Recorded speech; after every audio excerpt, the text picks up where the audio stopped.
Chào tất cả anh em nhé. Chào mừng anh em đến với kênh Một Cánh Trải. Hôm nay thì em đến một cái nơi rất là xa. Đấy, mà em cho là xa thôi, chứ còn các bạn khác thì ở đây thì gần. Đấy, đây là Lạ Khác. Em đến đây thì em đang đứng trên của nhà trạm bên em. Và ở đây là nằm trong khu vực một cái mô hình trang trại gà đen của anh cộng tác viên ở đây. Thì thấy cảnh ở đây cũng khá là tuyệt vời. Mình quay cảnh cho các bạn xem nhé.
to hơi chị con trâu đây các bạn.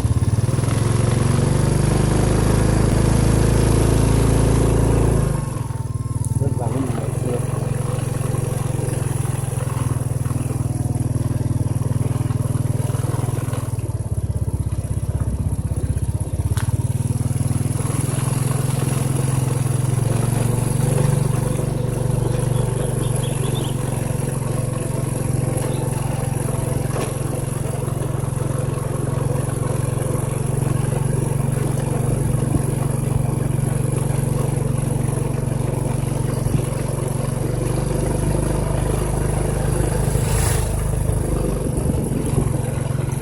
Mình về gần đến trạm sau rồi các bạn,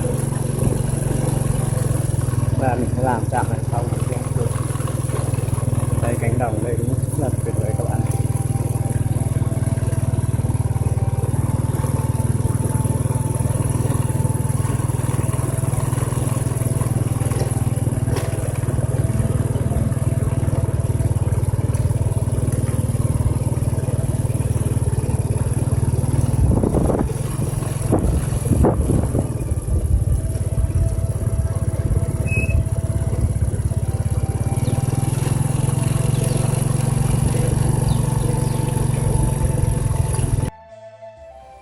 Các bạn, đây là khu vực trung tâm của Nậm Khát này các bạn.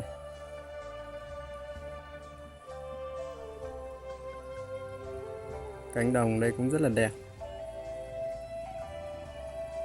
Và tí nữa mình lên trên cột sóng kia mình sẽ quay xuống, nó sẽ đẹp hơn các bạn. Ruộng lúa mênh mông này, rất là đẹp các bạn.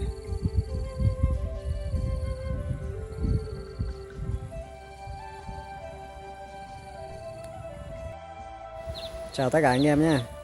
Như mình đã nói với anh em là mình đã lên ở trên cao hơn. Đấy, mình lên nhà trạm thì cao hơn để quay xuống. Như anh em nhìn thấy đấy, cảnh trung tâm của Nậm Khát rất là tuyệt vời phải không ạ?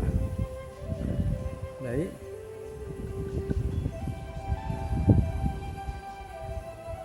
Đây quay lại cho các bạn nhìn này. Đây là cái khu vực mà đi xuống Lạ Khát các bạn nhé. Đấy, mình đi xuống Lạ Khát là đi xuống dưới này các bạn.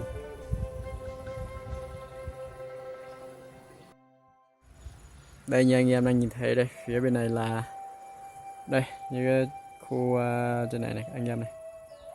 Đấy, cái khu trên này là có cái khu du lịch cái gì ấy, nó rất là tuyệt vời anh em nhé. Mình chưa biết là khu du lịch cái gì thì mình chưa từng đến. Đấy, còn cảnh quan thì khỏi phải nói rồi. Trên này ruộng thì nó là ruộng đồng mênh mông rồi. Ở đây thì mình thấy người ta quay bằng cả flycam ấy thì rất là đẹp các bạn ấy. Đấy, cảnh rất là tuyệt vời. Và chúng ta xem cảnh như vậy đấy các bạn nhé. Các bạn, bây giờ là đang buổi chiều rồi, chiều nắng khá là đẹp. Đấy, cảnh quang này đây cũng rất là đẹp.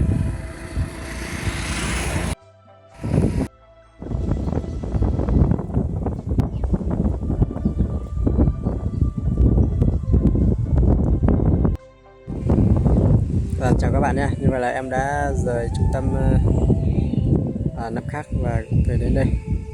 Chỗ này thì em không biết là gọi là chỗ gì, mà ruộng bậc thang đấy cũng rất là đẹp. Người ta còn làm cái vụ đông xuân, hiện tại đang chín rất là đẹp. Đấy, cảnh quan thì cũng rất là tuyệt vời. Đấy, bạn nào muốn đi du lịch thì cứ đến đây ngắm cảnh đi. Cảnh ở đây thì không bao giờ chê được các bạn nhé.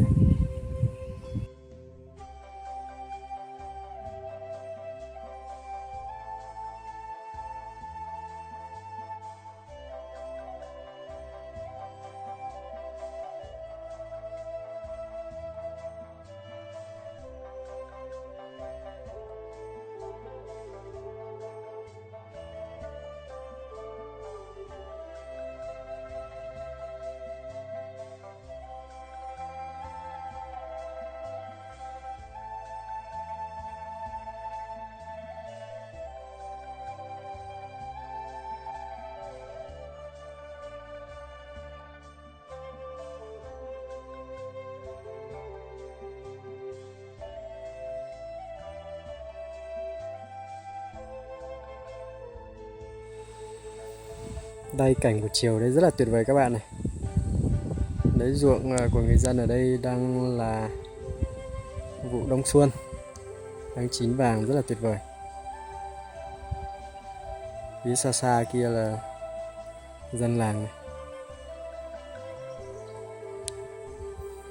Rồi các bạn, bây giờ là mình sẽ về và video của mình thì cũng dừng ở đây. Để các bạn nhớ đăng ký kênh để tiếp tục theo dõi những cái video về cảnh này ở Mù Cang Chải các bạn nhé. Cảm ơn các bạn đã xem video này. Hẹn gặp lại các bạn trong video sau. Chào các bạn nha. Đã lâu rồi mình chưa cập nhật về cảnh quan ở khu vực đồi Mâm Xôi. Hôm nay thì mình về đến đây, trời gần tối, mình quay một chút cho các bạn xem cảnh ở đây.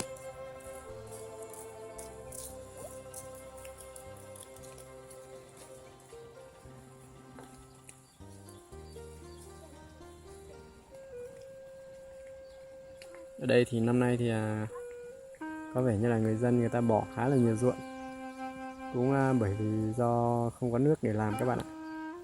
Bạn nhìn này, những cái chỗ xanh xanh người ta đều trồng ngô hết. Đây các bạn nhìn, đây là gần nhất, đây người ta trồng hết ngô. Đấy, người ta không trồng lúa nữa, coi như là ruộng bậc thang lúa, ruộng lúa đó nó sẽ ít đi.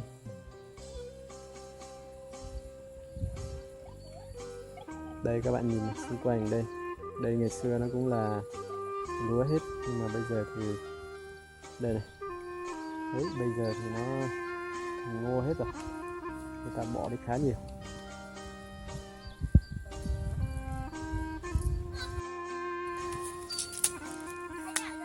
Các bạn nhìn các bạn trẻ này nó nuôi chim, để chim trên đầu.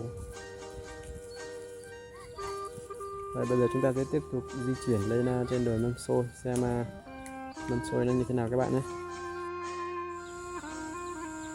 Đây như các bạn nhìn thấy hiện tại thì đồi Mâm Xôi thì đang có hoa tam giác mạch. Trên đồi Mâm Xôi thì đang nở hoa tam giác mạch này. Thì ruộng thì cũng có một vài cái người ta bỏ, người ta không làm, người ta trồng ngô. Đó, cảnh quan buổi chiều đây thì rất tuyệt vời các bạn nhé. Rồi, mình về đến đây thì mình cũng quay đến đây thôi. Mình xin dừng video đây các bạn nhé. Các bạn nhớ đăng ký kênh ủng hộ để mình có động lực tiếp tục cho ra những video cảnh đẹp tiếp theo. Xin chào các bạn.